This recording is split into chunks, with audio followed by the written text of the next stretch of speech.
Okay, as a big Star Wars fan, and generally an opinionated one, I've had a lot of people asking me what I thought about the new Star Wars movie, Rogue One. So I thought I'd put my thoughts into video so I don't have to keep explaining it to people. Let me start off by saying I really don't want to be a complainer. I don't want to poo on anyone's parade. If you saw this movie and loved it, that is fantastic. And if you don't want to hear critiques, if you don't want to hear what I thought were the downsides, or if you're not ready for spoilers, I genuinely encourage you to not continue on in this video. Back when Episode 7, The Force Awakens, came out, I was stoked. I thought it was a great magical Star Wars experience.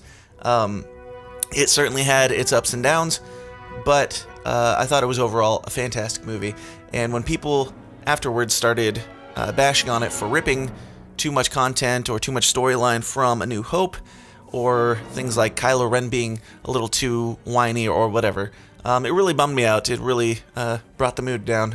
So I really don't want to have that effect on anyone or ruin it for anyone else. If you do want to hear my thoughts, though, here we go. And again, there will be spoilers, so you've been warned.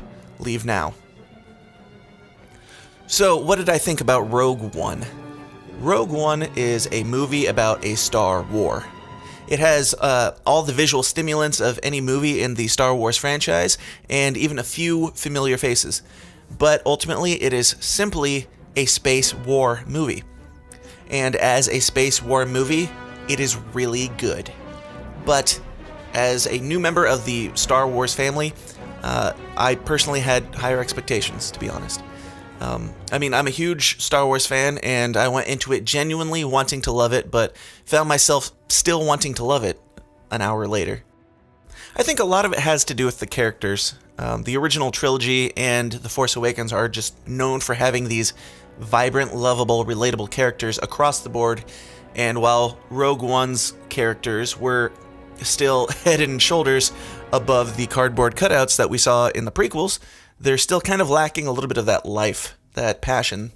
Just a few examples. In The Force Awakens, we had the vulnerable stormtrooper who had a change of heart, the young, not quite matured villain, still struggling to find his place in the universe, the orphan girl who was made hardcore yet still lovable after a hard life on the streets, the funny metal ball that somehow you felt like you could cuddle, and of course the return of the gruff but lovable scoundrel, his walking carpet companion, and the all but estranged wife.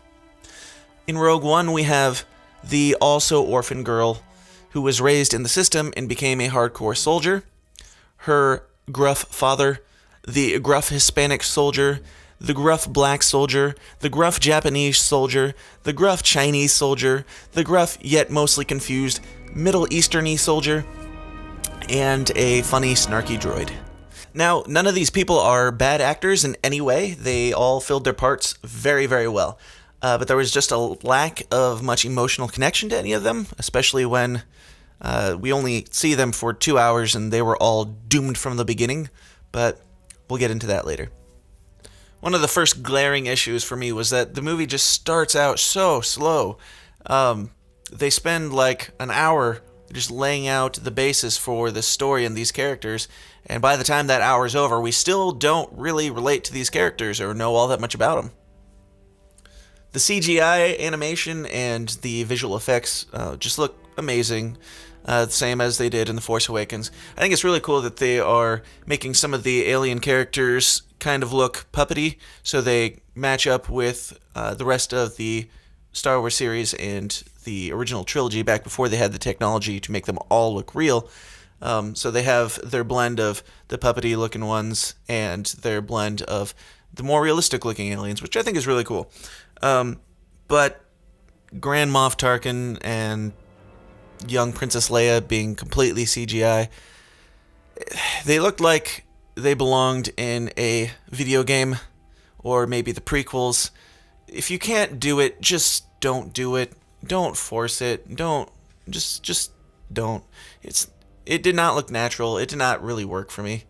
I enjoyed the inclusion of those characters in the movie. I thought it was really cool to tie it into A New Hope in that way, but they didn't have the ability to create those characters like they were in A New Hope. So just leave it out, I guess. Now, I really have to say that on Disney's part, for both simultaneously better and worse, Rogue One really is a bold move. This was their jumping off point for these spin-off movies. This is the very first one. All skeptical eyes on, just waiting and watching to see where they'll go with this. And they chose to start off with a story that doesn't strongly include any of the main characters from the original trilogy or even the prequels. They introduced a whole new set of characters, laid out some brief backstory, and eventually sent them into a quick quest to save the universe. To be completely honest, I think that for the most part, this is an expansion on a part of the story that no one was really asking to hear.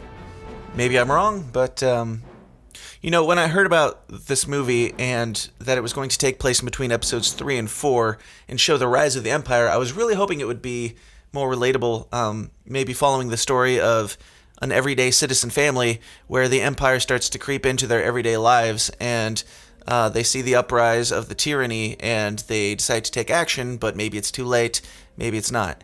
That would have been far more of a relatable plotline for me. Like basically the Nazi Germany Third Reich rise to power, but, with lasers and spaceships and all that.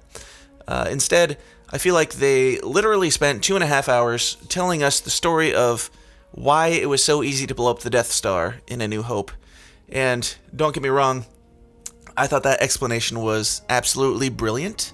Really cool for them to tie it in that way. However, after seeing the takedown of the Death Star number 2, and Death Star number Star Killer Base, I think everyone was perfectly fine accepting that the Empire, it's just bad at designing battle stations and never learns from its own mistakes or whatever.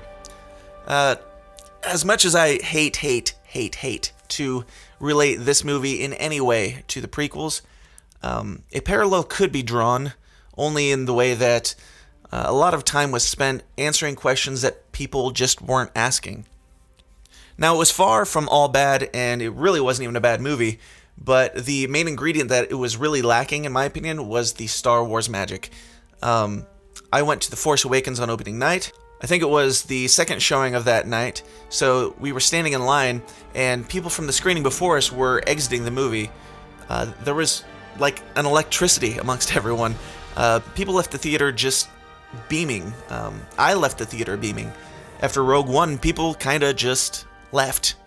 I'm glad they're not just, sticking to the same formula and telling the same stories over and over again, but, when you introduce characters, have them run around for a couple hours squabbling with each other, and then watch them all get picked off and killed one by one, it kind of just sucks the magic out of the experience. They also decided not to use much of the magical John Williams original soundtrack with all the original classic Star Wars songs. And not having that, it just felt weird. It felt like something was missing.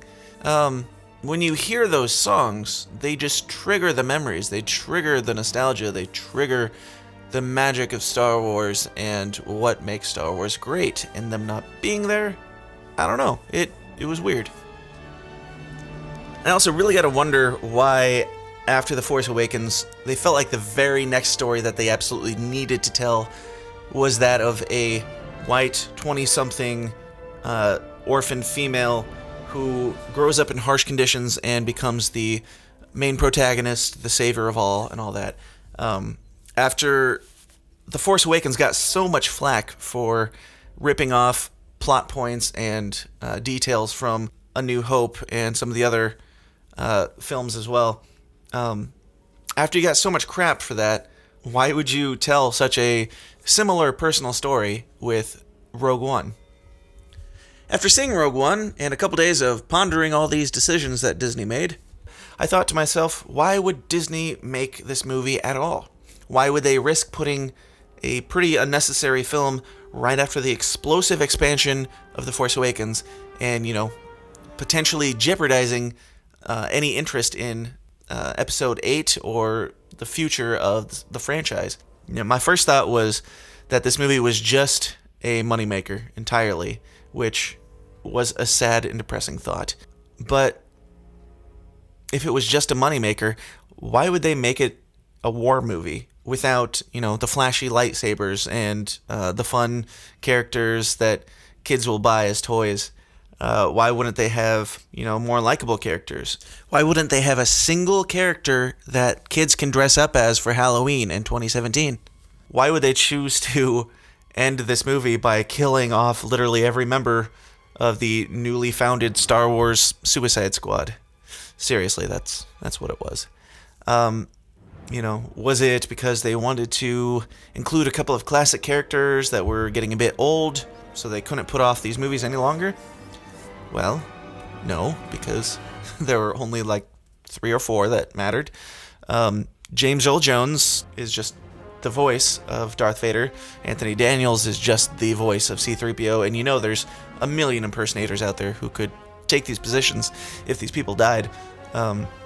And Peter Cushing, who played Grand Moff Tarkin, has been dead for 22 years, and they still managed to make him the main antagonist in the movie. So why? Why did they even make this movie? What was the reason for it? I just don't know. So in conclusion, and hoping that I did not bum you out too much with this nitpicky rant, it's a really good movie. It's a really good war movie. It's a really good space war movie. But Star Wars movies are just, there's a bar that's set. And it's a lot higher. It's a lot higher than this. Not great characters, not great story, not great plot line, not great execution, not great soundtrack, not much great, to be honest. But, how awesome was it when the Star Destroyers were crashing into each other? How hilarious was K2SO? Awesome character. How cool was the blind samurai who only needed a stick to take out the horde of stormtroopers? How BA was the fully automatic blaster of Baze Malbus? How great was it to see the quick and not overdone cameos by, R2-D2, C-3PO, Ponda Baba, Dr. Evzan, Princess Leia, awkwardly fake as she was, still cool. And of course, the greatest villain of all time, Darth freaking Vader.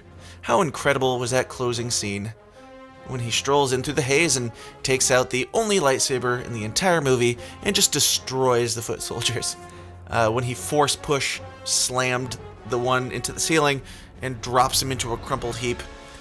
It was beautiful, and it made this whole 2.5-hour experience just worth it. So yeah, it was a good movie. By the way,